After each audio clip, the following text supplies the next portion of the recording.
Bienvenidos a Vistazo a lo desconocido. ¿Estás listo para las historias que hoy tengo preparado para ti? Adéntrate y da un vistazo a lo desconocido. Comencemos. Aquella noche estaba de fiesta con unos amigos en una zona céntrica de la ciudad. Fuimos a varios bares y lo pasamos tan bien que perdí la noción del tiempo, y también olvidé cuánto había bebido. No quería pagar un hotel ni costear un trayecto en Uber hasta los suburbios porque resultaría carísimo. Así que mi gran idea fue quedarme a dormir en el coche hasta el amanecer. Busqué el estacionamiento más discreto posible, cerca de la orilla del río. Cogí algo de ropa del maletero para improvisar una almohada, entreabrí las ventanas para ventilar y me acomodé en el asiento trasero. Conseguí quedarme dormido casi de inmediato. Unas horas después, me despertó un golpeteo en la ventana. Mi primera idea fue que podía ser un policía que viniera a regañarme por dormir allí, pero cuando me asomé distinguí una silueta justo fuera del vidrio. La tenue luz de la calle iluminaba apenas a una persona que estaba quieta muy cerca de mi automóvil. Me hice el dormido, con la esperanza de que se diera por vencido y se fuera. En vez de eso, empezó a rodear mi coche, pasando los dedos lentamente por las ventanillas, hasta llegar a la parte trasera donde yo descansaba. Pude ver cómo apoyaba el rostro contra el cristal, aunque no logré distinguirlo con claridad, solo percibí un contorno y la sombra de sus ojos, mirándome fijamente. Seguí inmóvil, casi sin respirar, hasta que finalmente se separó del auto, pero no escuché pasos alejándose. Durante un rato, el silencio se volvió insoportable. Tomé mis llaves a toda prisa y encendí el coche con las manos temblando. En cuanto los faros iluminaron la zona, vi cómo la persona se volteaba y se perdía en la oscuridad. Me atrincheré con los seguros echados y decidí quedarme despierto un rato, en guardia, hasta que sentí que podía conducir de vuelta a casa sin problemas. Desde entonces, cada vez que paso por el centro miro nerviosamente el retrovisor, temiendo ver esa figura de nuevo. La siguiente historia sucedió el año pasado. Vivo en una casa bastante normal en un barrio suburbano, junto a mi esposa. Nos mudamos hace 2 años y nos llevamos bien con la mayoría de los vecinos. Una noche, ella salió con sus amigas y me quedé solo. Andaba en el sofá mirando deportes en la tele, cuando escuché un ruido proveniente del exterior, concretamente en la parte trasera de la casa. Fui a la cocina, que da al patio, y allí pude ver a un hombre plantado en medio del césped. Vestía pantalones y camiseta negros, pelo oscuro y, curiosamente, gafas de sol pese a ser de noche. Nuestra valla delimita claramente el patio, con un pequeño tramo de cemento cerca de la puerta corredera de cristal y luego el resto cubierto de hierba y algunos árboles. Esperaba que, al verme, se marchara de inmediato, pero no fue así, se quedó observándome. Abrí la puerta apenas unos centímetros y le grité que se fuera de mi jardín, que no tenía nada que hacer allí. Al principio se quedó inmóvil, devolviéndome la mirada con la cara inexpresiva. Le advertí que iba a llamar a la policía. Entonces se dio media vuelta y corrió hasta el final del patio, saltó la valla e irrumpió en el terreno de mi vecino. Me preocupé por si intentaba algo ahí, de modo que llamé a mi vecino para avisarle y, acto seguido, llamé al 911. Mi vecino salió a inspeccionar, pero no encontró a nadie en su jardín. Mientras estaba al teléfono con la policía, escuché a alguien manoseando la puerta corredera trasera.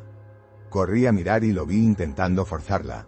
Cuando me descubrió, la golpeó con furia. Le grité de nuevo que la policía ya estaba en camino. Él no se fue inmediatamente, pero desapareció de la vista tan pronto como salí de la habitación. Cuando llegaron los agentes, el hombre había escapado. A día de hoy, no tengo ni idea de qué pretendía o por qué entró a un patio vallado para husmear de noche. Otro relato data de cuando vivía en una zona rural muy pequeña, donde casi todos se conocían. Una tarde de otoño, planeé ir a cazar en la granja de mi abuela. Ella tiene tierras con maizales a lo largo de un campo de alfalfa, junto al río. Como mi marido no podía acompañarme esa vez, fui sola, cosa poco frecuente porque suelo pedirle a él o a alguien más que me eche una mano si llego a cazar algo pesado. Aparqué el coche a cierta distancia y caminé entre los árboles hasta alcanzar el límite donde los ciervos suelen alimentarse. Me puse a observar con los prismáticos y, de pronto, vi a un hombre corpulento aproximándose desde detrás de unas pacas de heno. Su presencia resultaba extraña, porque sabíamos que yo era la única con permiso de cazar ese día. De inmediato tuve el presentimiento de que necesitaba marcharme. Traté de huir atravesando el río, pero la corriente estaba demasiado crecida para cruzarla sin riesgo. Luego intenté llamar a mi esposo, mas el teléfono no tenía señal. El desconocido se acercaba con rapidez y yo me oculté en el maizal. Lo escuché pasar muy cerca, pero no pude ver un arma en sus manos. Cuando estuvo a cierta distancia, decidí salir y tratar de evitar que la situación empeorara con la oscuridad cayendo sobre nosotros. Nos quedamos mirándonos fijamente. El hombre parecía desaliñado, ropa sucia mezclada con manchas de lo que podía ser sangre seca, y la camisa rota. Gritó, «Ahí estás», y agarró un palo enorme, como si fuera a atacarme. Yo me arrodillé y desenfundé mi rifle, apuntándole. Durante algunos segundos cruciales nos quedamos paralizados. Su rostro se descompuso en furia y empezó a vociferar incoherencias, diciendo que había arruinado la cacería de su esposa y que abandonara su tierra. De pronto fingió un amago de avance, pero se quedó quieto al ver el arma. Le respondí que lo sentía, que me iría de inmediato si él daba media vuelta. Retrocedió lentamente y se marchó, atravesando unos pinos hasta un auto con matrícula de California, algo extrañísimo en mi región. No llevaba a nadie más dentro. Al final decidí no quedarme a cazar, recogí mis cosas y me fui a casa. Alerté al sheriff del condado y les mostré el sitio donde había aparcado, donde encontramos un cuchillo en el suelo. No pudieron hacer mucho, porque no alcancé a notar su placa completa. Desde ese día no vuelvo a cazar sin compañía. Hace unos años trabajaba en un restaurante de la ciudad. Tenía mi propio apartamento a pocas cuadras, por lo que casi siempre iba caminando al trabajo. De día había mucho ajetreo, pero de noche las calles se quedaban desiertas. Una vez me tocó quedarme hasta medianoche. Al salir, la calle estaba tan silenciosa que, en 10 minutos de trayecto, solo vi pasar un sedán de 4 puertas con las ventanillas muy tintadas. Conducía a baja velocidad, doblaron la esquina y no les di más importancia, pero volvieron a aparecer en dirección contraria poco después. Pensé que tal vez buscaban alguna dirección. Seguí mi ruta hasta que, entrando a mi barrio, noté que había menos iluminación. Ya casi llegaba a mi edificio cuando apareció ese mismo auto, otra vez circulando muy despacio. Sentí un escalofrío, se estacionó cerca, y vi que un hombre se bajaba. Decidí no usar la puerta principal, sino ir por la parte de atrás. Mientras rodeaba el edificio, oí pasos detrás de mí. Me giré. Era el tipo de la chaqueta y la gorra, que de pronto apareció por el otro extremo, como si intentara acorralarme. Mientras cruzaba el pasillo, oí cómo el desconocido golpeaba la puerta acristalada, intentando entrar. No lo miré directamente y seguí hasta el ascensor para subir a mi departamento. Después de aquello, empecé a utilizar mi coche durante un tiempo, para no volver a encontrarme con él. Otra anécdota involucra un viaje en tren a eso de las 11 de la noche, con los vagones casi vacíos. Iba absorto en el teléfono, pero cada vez que levantaba la vista notaba que un hombre al otro lado del vagón me observaba con inusual fijeza. Su expresión parecía neutra, pero había algo en su mirada que me ponía los pelos de punta. Cuando llegó mi estación, me levanté esperando ver si él también descendía.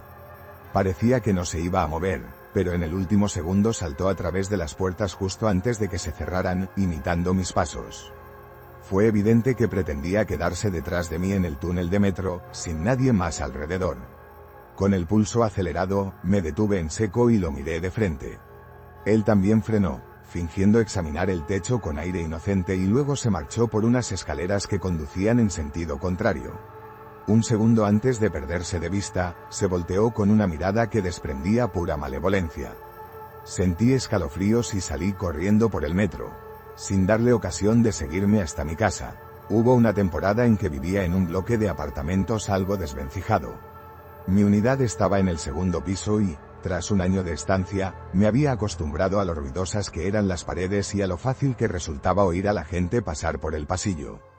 Una noche, hacia las 9, me di cuenta de que alguien llevaba rato yendo y viniendo por el corredor.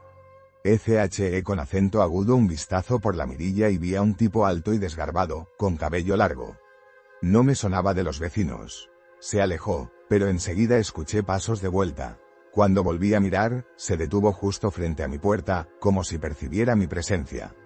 Me pegué a la pared del interior y empecé a ponerme nervioso. De pronto, golpeó la puerta varias veces, intercalando golpes y forcejeos en la manilla. Yo tenía el cerrojo echado, pero aún así temía que pudiera abrirla a la fuerza. Fue así por un rato hasta que se oyó la voz de otra persona. Inmediatamente, se armó un alboroto. Me asomé y vi a mi vecino Jerry tendido en el suelo, quejándose, mientras el extraño salía corriendo. Jerry me contó que quiso ver quién llamaba tan insistentemente y el desconocido lo atacó. Llamamos a la policía, pero no encontraron al agresor. Nunca supe las razones por las que intentaba entrar en mi apartamento. Me sentí mal por Jerry, aunque por suerte solo le quedó un golpe leve. En otra ocasión, desperté un día a las 4 de la mañana para llevar mi coche al mecánico antes de que mi marido se marchara al trabajo a las 5. Planeaba correr de vuelta a casa con mi perro Max, un mestizo de 30 libras muy cariñoso, que nunca había gruñido en los 8 meses que llevaba con nosotros. Normalmente correr a esa hora es tranquilo, con el aire fresco y las calles casi desiertas. Sin embargo, de pronto, Max se paró en seco delante de un arbusto de lilas y empezó a gruñir con una fiereza que jamás le había visto. Me quedé pasmada, pensando que quizás se trataba de un animal escondido. Justo en ese momento asomó un hombre que parecía agachado detrás del arbusto. Dio un respingo al ver a mi perro. Empezó a dar explicaciones mientras retrocedía, gritando que solo era un corredor, que no fuéramos paranoicos. Era bastante inquietante. Llevaba jeans, botas de trabajo llenas de barro y un gorro de esquí. En pleno julio, sentí que no era buena señal. Corrí hacia la casa más cercana, cuyo porche estaba bien iluminado. Allí me abrió un señor mayor que, tras ver mi expresión, llamó a la policía por mí. Mientras esperábamos, me contó que en la zona se habían reportado 2 asaltos y un intento de secuestro recientemente. Se me heló la sangre. Cuando llegaron los agentes, el tipo ya había huido. Aún así, pudieron obtener una descripción más detallada por mi parte, con la esperanza de hallarlo. Otro susto ocurrió al volver del trabajo en coche pasada la medianoche. La carretera estaba rodeada de bosque y muy mal iluminada. De repente, mis faros alumbraron a un hombre parado justo en el medio de la calzada, de espaldas en su mayor parte. Fui frenando poco a poco, sorprendido de verlo allí a esas horas. Cuando me detuve, él se giró y caminó despacio hacia mí. Se acercó a la ventanilla del conductor, parecía querer explicarme algo. Dijo que intentaba llegar a algún sitio, pero no completó la frase. Justo entonces, con un movimiento rápido, golpeó la ventanilla y el cristal se hizo añicos, saltando por todas partes. Creí que buscaba el pestillo de la puerta. Sin pensarlo, pisé el acelerador y me largué mientras él soltaba la ventanilla rota. Llamé a la policía nada más sentirme a salvo. Me quedé cubierto de esquirlas, aunque no sufrí heridas graves. Los agentes buscaron al sujeto en esa zona, pero desapareció. Nunca supe con qué golpeó mi ventana. Tuve que reemplazarla, pero al menos salí ileso. Otra vez, tras un verano complicado, decidí irme de campamento para despejar la mente. Mi madre me llevó en coche a un rincón muy apartado del bosque. Llevaba mi tienda, provisiones y un cargador portátil para el teléfono. Como era propiedad privada, sabía que no debía acampar allí, pero estaba cansado y no deseaba encontrarme con otros campistas. Monté la tienda al atardecer y me puse a ver algún vídeo en el celular, hasta que noté que la batería bajaba con inusitada rapidez. Lo guardé y me recosté a escuchar los sonidos nocturnos. No sabría decir cuánto pasó cuando oí pasos pesados en medio de las hojas, aproximándose. Unos 30 pasos muy claros, uno tras otro, hasta situarse cerca de mi tienda. Pensé que sería el propietario, listo para echarme. Desaté la entrada de la tienda y miré, pero no había nadie. El silencio se volvió ominoso, algo en mi interior me gritaba que no estaba solo. Giré la cabeza con cuidado y, a unos 20 pies, vislumbré una criatura que parecía un perro esquelético, sin pelo, con una máscara ósea y dientes expuestos. Sentí un terror puro, irracional. Retrocedí dentro de la tienda y me quedé paralizado. Por fin recordé el teléfono, pero se había agotado la batería. Conecté el cargador hasta que tuve mínima carga para enviarle un mensaje a mi madre con mi ubicación, rogándole que viniera enseguida. Me quedé encerrado en el saco de dormir, cada ruido del bosque me sobresaltaba. Cuando oí un motor en la distancia, recogí lo mínimo y salí corriendo sin mirar atrás. Nunca he podido explicar qué vi ni he vuelto a acampar desde entonces. La última anécdota que contaré fue cuando tenía unos 12 años y me dejaron solo en casa una noche. Vivíamos en un barrio tranquilo, nunca ocurrió nada raro. Me quedé viendo la tele en la sala, mientras nuestro pastor alemán entraba y salía por el patio trasero. Era un perro muy dócil, pero esa noche se mostró inquieto, ladrando insistentemente hacia el jardín, como si hubiera algo fuera. Fui a comprobarlo un par de veces y no vi nada, así que volví al sofá. De pronto, escuché el chirrido de la puerta trasera abriéndose. Supe en ese instante que, por un descuido, la había dejado sin cerrar con llave. Me entró pánico y corrí a mi habitación con el perro, echando el cerrojo por dentro, aunque en realidad aquella puerta no ofrecía mucha seguridad. Oí pasos recorriendo la casa. Me quedé helado, sin teléfono a mano para llamar a mis padres o a la policía. Mi perro empezó a gruñir fuerte, tal vez percibiendo que alguien se acercaba al pasillo. Sentía que la puerta podía abrirse en cualquier momento. Sin embargo, escuché cómo los pasos se alejaban. Me quedé ahí casi 10 minutos hasta que todo pareció en calma. Luego salí con el perro a examinar la casa. La puerta trasera estaba abierta de par en par, pero no había señales de nadie. Llamé a mis padres y después a la policía. Cuando llegaron, esa persona se había esfumado, y tampoco faltaba nada valioso. Nunca supe con qué intención se metió. Me siento afortunado de que no intentara forzar la habitación ni agredirnos. Todas estas historias son reflejo de lo impredecible que puede ser el mundo. Lo mismo ocurre en entornos urbanos, suburbanos o rurales. En cualquier momento podemos encontrarnos con situaciones verdaderamente inquietantes. A veces es un extraño acechando en la noche, otras, algo inexplicable a la luz del día. Sea cual sea el lugar, es vital tomar precauciones y confiar en esa corazonada que nos advierte de un posible peligro. Agradezco muchísimo que hayas llegado hasta aquí, escuchando cada uno de estos relatos que me siguen erizando la piel. Si quieres seguir adentrándote en sucesos extraños y experiencias difíciles de explicar, suscríbete al canal y activa las notificaciones para no perderte los próximos videos. Nos vemos pronto y cuídate.